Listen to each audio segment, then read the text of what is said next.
අයිබෝවන් මගේ යාළුවෝ හැමෝටම. ඉතින් අද තමයි අනුරාධපුර බ්ලොග් එකේ දෙවැනි වීඩියෝ එක. මම හිතනවා ඔයා මගේ පළවෙනි වීඩියෝ එක බලන්න ඇති කියලා. ඉතින් අපි අතගොල්ල පන්සලට ගිහිල්ලා එහෙමම අනුරාධපුරට ආවා. ඉතින් අනුරාධපුරට ආවට පස්සේ අපි ඉස්සෙල්ලම වඳින්න ගියේ ඉස්රමුණි විහාරය.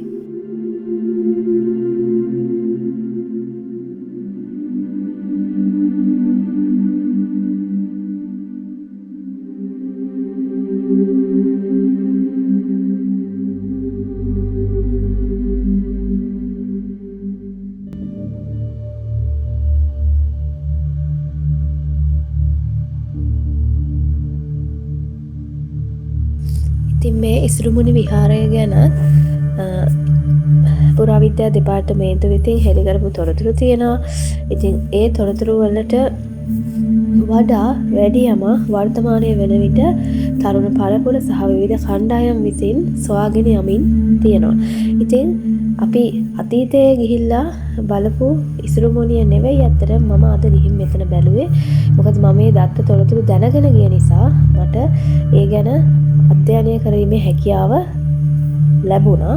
ඉතින් මම කියනවට වැඩිය ඔයාලට පුළුවන් මම මේ විස්තර දැනගත්ත YouTube channel එකේ link එක මම description එකේ දාන්නම්.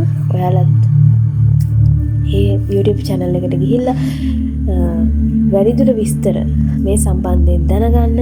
එතකොට ඇත්තටම අපි ශ්‍රී ලාංකිකයන් විදිහට අපේ ඉතිහාසය නිවැරදිවම කියව ගන්න ඕනි කාලය ඇවිල්ලා තියෙනවා කියලා මම හිතනවා. ඉතින් ඔයත් ඒ තොරතුරු බලන්න, විමසන්න, තොරතුරු ගවේෂණය කරන්න. එතකොට ඔයාටත් තේරෙවි ඇත්තටම අපි අපේ ඉතිහාසය නෙවෙයි නේද අපි මේ තාක් කාලයක් පාවිච්චි කළේ. අපි මේ තාක් කාලයක් දැනගෙන හිටියේ කියන එක. ඉතින් හරිම විශිෂ්ට නිර්මාණ රාශියක් අනුරාධපුර නගරය තුළ බිහි වෙලා තියෙනවා. ශ්‍රී ලංකාවේ පළමුවෙනි රාජධානිය. ඉතින් ඇත්තටම ඇස් අදහා ගන්න බෑ මේ හැම නිර්මාණයක්ම මිනිස්සුද කළේ කියලාවත් හිතා ගන්න බැරි තරමේ මහා පරිමාණ නිර්මාණ තමයි මේ හැම තැනම දකින්න ලැබෙන්නේ.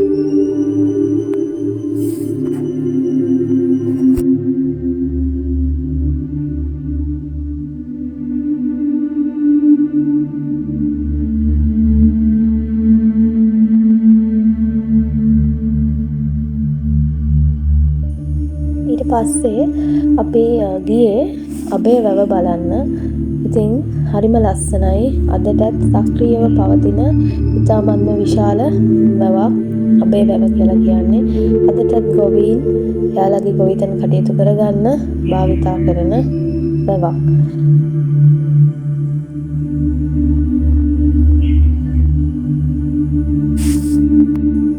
ඇත්තටම මේ නිර්මාණ දැක්කහම අපිට හිතාගන්න බැහැ කොහොමද මේ දේවල් කළේ කියන එක. තාක්ෂණයේ දියුණුවක් තිබ්බ කාලයක් නෙවෙයිනේ අපි දන්න විදිහට නේද?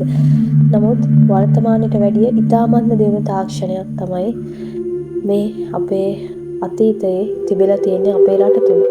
ඉතින් ඒ ගැන අනිවාර්යෙන්ම දැනගත යුතුමයි.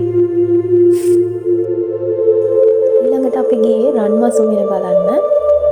ඉතින් අනුරාධපුරේ ආවොත් නරඹිය යුතුම ස්ථානයක්. ඒ වගේම තොරතුරු සහ බැලිය යුතුම ස්ථානයක් විදිහට මේ ස්ථානය හඳුන්වනවා. ඒකට ඉස්රායෙල් එක ඇවිල්ලා අවුරුදු 5000කට එහා කාලයක් මේක නැවති එකක්. මේ උද්‍යාන නිර්මාණය කොට බැදී. ඒක ඉතිහාසයේ කියන්නේ. ඒක සාලිය අශෝක මහරජා නම් මුලගැහිලා තියෙන්නේ. අශෝක මහරජාගේ අම්මා මේකේ වැඩ ඔතන සැලුවේ වල කීපයක් තිබුණා මේ දකුණු දාගපස්සේ. එලාකොට ඒගොල්ලොත් මේක වැඩ කරලා අම්මා තාත්තා වැඩ කරන නිසා දරුවෝ ඇවිල්ලා තියෙනවා ලස්සනයිලු. කාලේ කුමාරයා මේ කියන්නේ දැකලා මේ දෙන්න දෙන්න. ඔව්.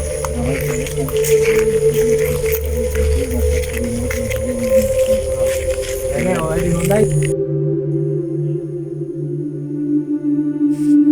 ඇත්තටම කියන්න සතුටුයි. වර්තමානයේ වන විට බොහෝ පිරිසක් මේ පිළිබඳ ඉතාමත් උනන්දුවෙන් මේ තොරතුරු ගවේෂණය කරමින් ඉන්න බව අපිට පේන්න තිබුණා. අපි යනකොටත්. මොකද බොහෝ දෙනෙක් මේ තැන්වල තියෙන දේවල් මොනවාද?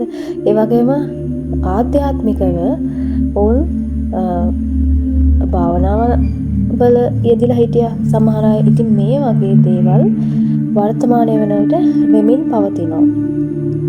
අපි ඉස්සර නම් ගිහිල්ලා කිසි දෙයක් දන්නේ නැති කාලේ මේ ගල් කණු ටිකක් නේ තියෙන්නේ කියලා මේ අපි එන්නේ නේ. නමුත් එහෙම නෙවෙයි. මේ දේවල් ඇත්තටම කොහොම කළාද කියනවත් හිතා ගන්න බැරි තරම් විශ්මිත නිර්මාණ, විශ්ව කර්මගේ නිර්මාණ කිව්වොත් මං හරියටම හරි.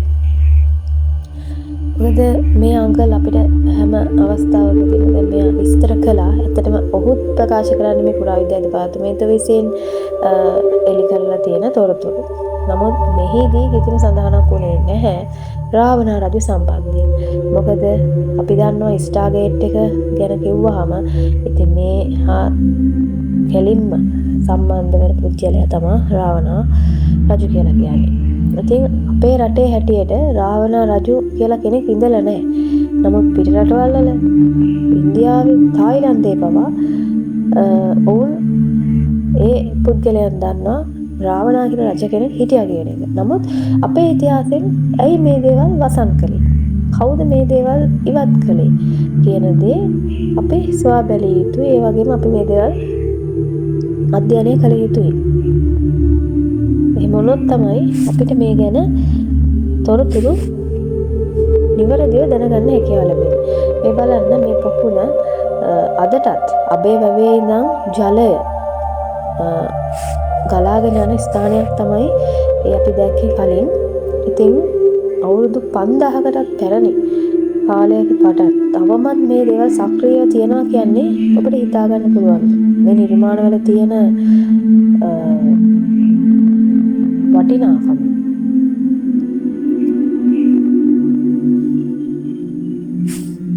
ඊට පස්සේ මේ අපි ගියේ ස්ටාර්ගේට් එක ළඟට. ඉතින් මෙතන මම දැක්කා සමහර අය භාවනා කරනවා. ආධ්‍යාත්මික වශයෙන් නම් තමන් තුළ දියුණුවක් ඇති කරගන්න උත්සාහ කරනවා. ඉතින් හරි. අපි මේ දේවල් කරන්න ඕනි. අපි මේ දේවල් ඇත්ත తত্ত্বය අපි සොයා දැනගත යුතුයි. ඉතින් මේ ස්ථානය දෙස් විදෙස් සියලුම සංචාරකයන් අතර ඉතාමත් ප්‍රසිද්ධ ස්ථානයක්. ඒ වගේම යම් පිරිසක් මේ ගැන තොරතුරු හරියට නොදැන කටයුතු කරනවා.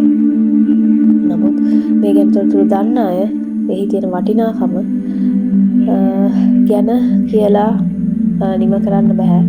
ඒ තරම් වටින ස්ථානයක් තමයි මේ තියෙන්නේ.